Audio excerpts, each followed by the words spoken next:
नमस्कार, मी दीपक पाठक आणि तुम्ही पाहतात आझाद मराठी. अभिजित दिपके यांचं आज सावित्रीबाई फुले पुणे विद्यापीठात आंदोलन होत आहे आणि या आंदोलनासाठी राज्याच्या वेगवेगळ्या भागातून अनेक लोक या ठिकाणी सपोर्ट व्यक्त करत आहेत. अनेक लोक या ठिकाणी काय नेमकं चाललंय ते बघायला आहेत. माझ्यासोबत एक अवलिया माणूस आहे आणि साताऱ्यातून आलेला आहे. काय नेमकं म्हणणं आहे दादा तुझं? सत्य शिवलं पाहिजे म्हणून आपण इथं आलोय. एवढी पोरं मेली, हजेरी लावली पाहिजे. बरोबर. कावळा आहे मी असं समज, निवत शिवल्याशिवाय वरती त्यांना आत्म्याला शांती लागणार नाही. तुम्ही कोण आहे? आत्महत्या केली त्यांनी. तुम्ही कोण आहे? मी एक कलाकार होतो आधी. हां. त्याच्यानंतर सिस्टमनं माझी प्रदर्शनं बॅन केली. का बरं? कारण की न्यूड आर्ट होतं ते. हां. तर त्यांना न्यूड आर्ट बघायची एज्युकेशनच लॅक होते त्यांचं म्हणल्यावर ते पर्स्पेक्टिव्ह समजू शकत नाही. एखाद्या किती अंतर्मानानं एक कलाकार मांडत असतो आपल्या भावना. पेंटिंग, चित्र. हो, हे जर कळत नसेल, त्यांची मानसिकताच जर नागडी असेल तर ह्यांना काय कळणार? मग आता ह्या आंदोलनात तुम्ही आलेत, काय नेमकं कारण तुमची की भूमिका काय? माझी भूमिका हेच आहे की मी थोडक्यात सांगतो आता. हां. शांतता पाहिजे, हां. सिस्टममध्ये चेंज पाहिजे. हां. चेंज पाहिजे म्हणजे नेमकं काय पाहिजे? आता जे पॉलिटिक्स चालू आहे आहे सध्या. हां. त्याच्या पॉलिटिक्समध्ये एंटर व्हायला एक क्रायटेरिया पाहिजे. हां. कुठल्याही क्षेत्रात गेलं तरी लॅक ऑफ एज्युकेशन हे आहेच. व्हायचं. आता जे सिस्टम खोकळं झालंय, हां. जे हॉस्पिटलमध्ये ही टार्गेट कम्प्लीट करतात पेशंटचं, हां. ही जी मानसिकता झाली, ही मानसिकता कुठेतरी बदलली पाहिजे. आता ही नारड्याला आलंय म्हणून मी इथं पोहोचलोय बरं. जंगलात नाही. बरं. आता अभिजित दिपकेचं सगळं तुम्ही मुवमेंट बघताय, काय वाटतंय तुम्हाला? काय नाही, रेजिग्नेशन झालं पाहिजे, झालं पाहिजे. विषयच पण नाही. अभिजित बद्दल काय वाटतं तुम्हाला?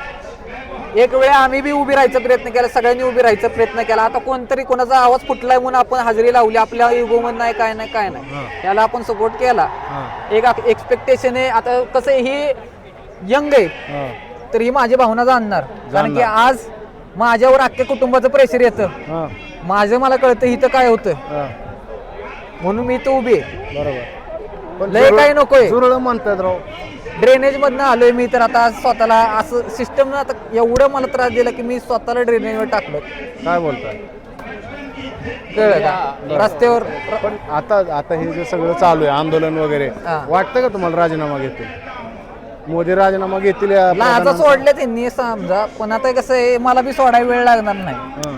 कळलं का? तुम्ही तर कलाकारच आहे. हो, आणि ह्याच्या आधी बी सोडली, आता बी सोडू शकतो. पण आता कसं शांतीची क्रांती आपल्याला करायची. आपण चांगल्यानं कायम आपण मानसिकता ही ठेवली की आपण चांगल्यानं बदल घडवू, शांतीत बदल आता घडवू. एवढे सगळे पोरं जमलेत, ह्या पोरांना काय तुमचं सांगणं हां? आहे? एवढे पोरं जमलेत आता. इकडं बघा, इकडं इकडं. हां. काय सांगणं आहे तुमचं पोरांना?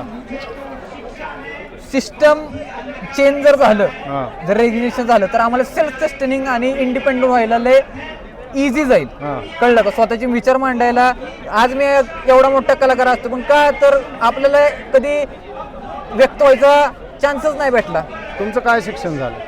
मी बॅचलर इन आर्ट्स आहे हां.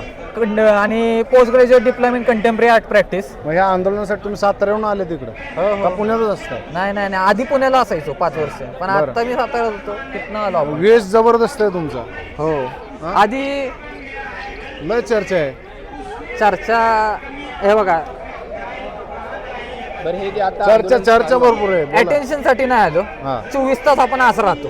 असंच आहे. हा, बरं.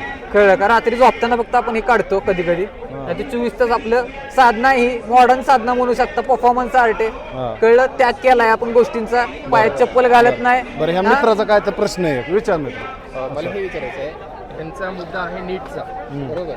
त्याच्यावर त्यांनी हे मागतात, काय म्हणतात, राजीनामा मागतात धर्मेंद्र प्रधान यांचा. धर्मेंद्र प्रधान यांचा राजीनामा केव्हापासून मागला जातो तुम्हाला माहिती आहे का? केव्हापासून मागल्या जातोय. दादा तुमचा प्रश्न काय आहे तो विचारा लवकर, नाही तर धर्मेंद्र जाऊ प्रधान द्या. यांचा थांबा. राजीनामा केव्हापासून कोण मागला कोण जातो? सांग. एक मिनिट. मागणं चालू आहे. हा, धर्मेंद्र प्रधान राजीनामा द्या. हा. दादा ऐका, मागणी चालू आहे. तुमचं काय म्हणणं आहे? राजीनामा द्यायला पाहिजे का? हो हो हो. बरं, काय मोदी देतील राजीनामा? वाटतंय घेतील त्यांचा तुमचा राजीनामा? चॅनल- वाटतंय का? थांबा दोन थांबा एक मिनिट. राजीनामा देतील असं वाटतंय का धर्मेंद्र प्रधान? द्यायलाच पाहिजे, विषय नाही. त्यासाठी तर एवढे हे चाललंय ना. बरं. मी म्हणलं ना आधी, हा. ह्यांनी लाजा सोडला, आता आम्हाला सोडायची वेळ येऊ नये परत. हां. मग तुम्ही कलाकार आहे. हो, सोडणार वेळ आली तर काय करणार. ठीक आहे, धन्यवाद.